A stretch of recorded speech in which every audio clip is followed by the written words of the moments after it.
Hello, everybody, and welcome. It's halftime of the Bears game. Chicago trails Atlanta 16-10 in a weird topsy-turvy halftime angry, whatever you want to call it. John Buffone alongside Aldo Gandia and Tyler Ennis. Guys, quick around the horn. Aldo, I'll start with you. Quick takeaways from the first half. Well, penalties are killing the Bears, but it's just not the penalties they're committing. It's also the officials have been missing some calls on the Bears on the very first series. There was a third down pass to Allen Robinson. Clearly, the defender, Dequaz Denard, got in early and should have been a pass interference and a new set of downs for the Bears inside Falcons territory. They should have been able to maintain that drive. Wasn't to be. The roughing the passer penalty, questionable there. There was contact. Khalil Mack made considerable contact on the quarterback, and then a split second later, as the quarterback is going down, a defender, I think it was Akeem Hicks, hits Ryan in the stomach, and it's just impossible to stop that. So I don't know about that call. And there were a couple of other calls that were just questionable by the officials. Mitch Trubisky's play has been helter-skelter. Good thing he ran for that 43-yard run to set up the Bears' lone touchdown. There's a lot of room for improvement, but they can come away with a huge victory on the road if they correct those mistakes and play two good quarters coming up. Bang, bang. There you go, from the wizard himself. At the end, for Aldo, real quick, because we're in the middle of a fight, guys. If you did not expect the 0-2 Falcons to come in here and play a hungry football game, then I don't know, respectfully, I don't know if you play sports. This is a fight. This is an absolute fight. And what I'm seeing from my man Mitch, that's Money Mitch. I still see a little bit of magic. Honestly speaking, full transparency, I saw my man with a couple overthrows. I do want to see him, but they talked about it more accurately downfield. We saw some of those balls being more towards outside and everything. But then the Falcons, they're hitting us in between the zones. I'm watching them. I'm actually, guys, watch to see if the teams are now attacking Danny Trevathan. I feel like teams are always around his zone, and it seems like he's the first guy to be there. But it's something just like to keep an eye on. And I really just can't wait for us to get some more depth. But at the end of the day, Mitch can't do everything. Mitch can't do everything. He's gotten us down the field 3 legitimate times. And so at the end of the day, we're in a fight. I mean, we're in a fight, John. Yeah, I get it. I mean, Mitch can't do everything, but he can do something. And so what I saw is a couple of throws on the sideline that ended up in section 3C when he's trying to hit Cohen down the line. And he was trying to hit Ted Ginn down the line. Those throws weren't even in bounds. And then he overthrows Miller towards the end. He's 0 for 5 on throws plus 20 yards or something like that. It's really, really bad. So they're bringing in the secondary because they're not worried about the long ball right now. So I get that, that he did make some throws. He did lead them down for the touchdown, but at the same time, they're playing a team that's given up 39 points per game, and they scored 10. And so I know the defense has made some errors, but at the same time, they're playing against a team that's scoring 32 points per game and held them to 16. So that's kind of on par. And you take away the roughing the quarterback penalty, and we're talking about a different score. They're in a good. I'm happy that they're only down 6 because there was some errors in there, and the offense was sputtering. I don't care. I said this earlier in the week. Field goals aren't going to win this game. I don't care if you get down to the 35-yard line. I don't want it coming down to Cairo Santos. Right. I don't care if you get it to the 30-yard line, the 25-yard line. I don't want to see the kicker on the field anymore. If it's 4th and 2, go for it. Go for it and pick up the first down and score a touchdown. Go establish some kind of dominance at the line of scrimmage. And this team has given up 39 points per game.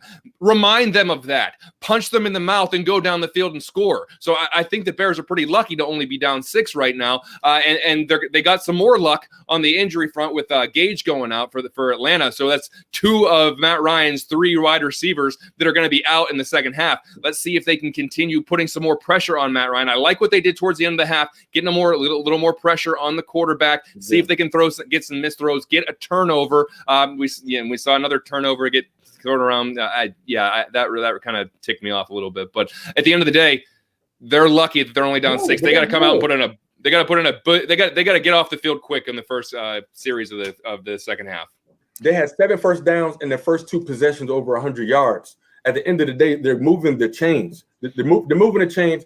I just want to see they got to duplicate those efforts because it has to turn into points, John. Field goals won't win the game, but they dang sure will lose you the game. So my man is missing kicks. These things all can't just go back on the QB though.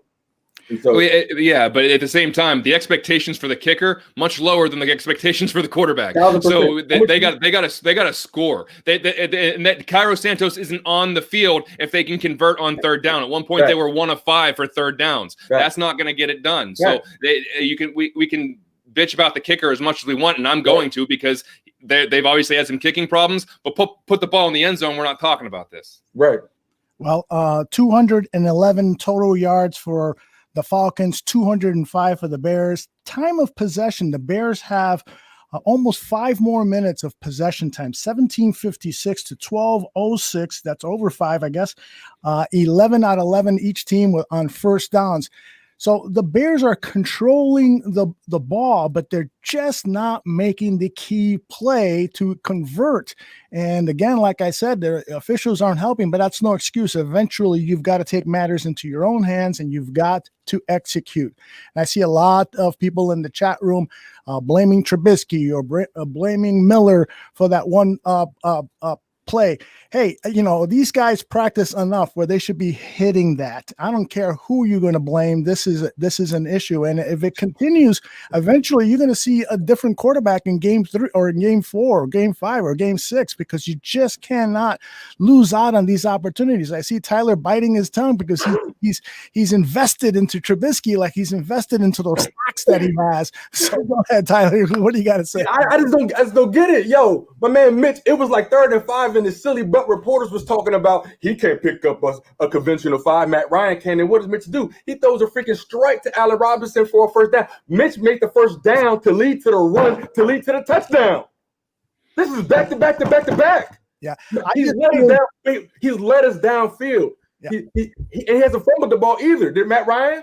Okay, then chill out. I feel like there are some of the play calling is questionable. Typically on first down, when Mitch goes deep downfield, it usually ends up being a 3 and out. They need to be a little bit more conservative with the pass game. And I'm not saying dink and dunk, but those 15, 20-yard passes are much more to my liking than going downfield and then all of a sudden facing a 2nd and 10. Because Matt Nagy said last year, I don't like to run on first down because I hate 2nd and 9. Well, how about 2nd and 10 when you've thrown a long pass, a low percentage long pass? So that's not working. I'm not saying, do away with the long pass, but just situational football has always been a challenge for Matt Nagy. He's gotten a little bit better over time, but I still have some issues with him. Well, Aldo, real quick, you talk about time of possession. Clearly, they're winning that, but that's because they're playing to pick up 10 yards every time. So if you got to pick up 5 first downs in every drive, or 6 first downs in every drive, 7 first downs in every drive to score a touchdown, it's not going to happen. So maybe they need to start connecting on some of those long balls down the field. And if Mitch can't throw the ball down the field, then start throwing some quick slants to Mooney like he's throwing to Robinson and seeing if he can turn it upfield for a 30, 40-yard game, because apparently they can't throw it down the field. So they need to design something that's to pick up yards in chunks. You saw the Falcons pick up yards in chunks on certain plays, and they're winning because if you can pick up 20, 30 yards in a drive, then you don't have to worry about getting 10, 11, 10, 11, the whole way down the field, nickel and diamond, hoping that you can put together an entire drive and score a touchdown. That tells you that's what they're doing, because they have 6 minutes more of possession time, and they haven't been able to. They got 1 touchdown out of it. Yeah, so, but I think the the strategy is sound to ball control offense. You want to keep the Falcons off of the football field because they have so much firepower. They scored 20 points in the first quarter last week. They scored a total of 40 plus points. They're the number one passing offense in the NFL. So you got to keep them off the field. So I don't mind methodically working the ball downfield. It's just the mistakes that happen with this team, and it's typically mistakes either with penalties or taking long strikes at times, perhaps when you shouldn't. At the same time, though, if you're really good at getting the ball down to the opponent's 35 and then everything stalls out, then what does it matter if you took up 8 minutes? They're just gonna get the ball back. You have to score points. You can go the whole way down the field, chip. If you get a missed field goal or you have to punt it from the 40-yard line, who cares? What did that get you? Right. You're not going to win by playing a field possession game with the Falcons. That's not going to do it. To try to just keep pinning them back in their side of the field. We're not playing John Fox ball. You got to score some. You got to score some points. And 10. And I said earlier this week, 17, 20 probably ain't going to do it this week. You got to score. You have to score at some point, and it's not going to be from Cairo Santos. It's got to be from an Anthony Miller catching the ball when he's open, or maybe Mitch putting it on the target a little bit better. It has to be not throwing the ball into the popcorn section whenever there's no one even there. You have to score. And so we're going to see if they make some adjustments this week. Bro. I love you, man. I know, bro. You're right. You're so right, dog. I love you, man. Everything you said is freaking facts, man. And I feel you. Those are all the proper things that we expect from our team. I'm just gonna give some. It's coming because at the end of the day, why is the slants working? Because we've been attacking the slot. We've been attacking the sides. Those have been handoffs. Those have been passes to the flat. We've been attacking sides all day. So the linebackers have been clearing out the middle for the Allen Robinson slants across the middle. So if that's gonna keep working, we guys got they put on their pants just like we do. But at the end of the day, it's not over yet. It's chess game. We saw no pass rush really in the first quarter. We saw a better pass rush. We saw an in-game adjustment.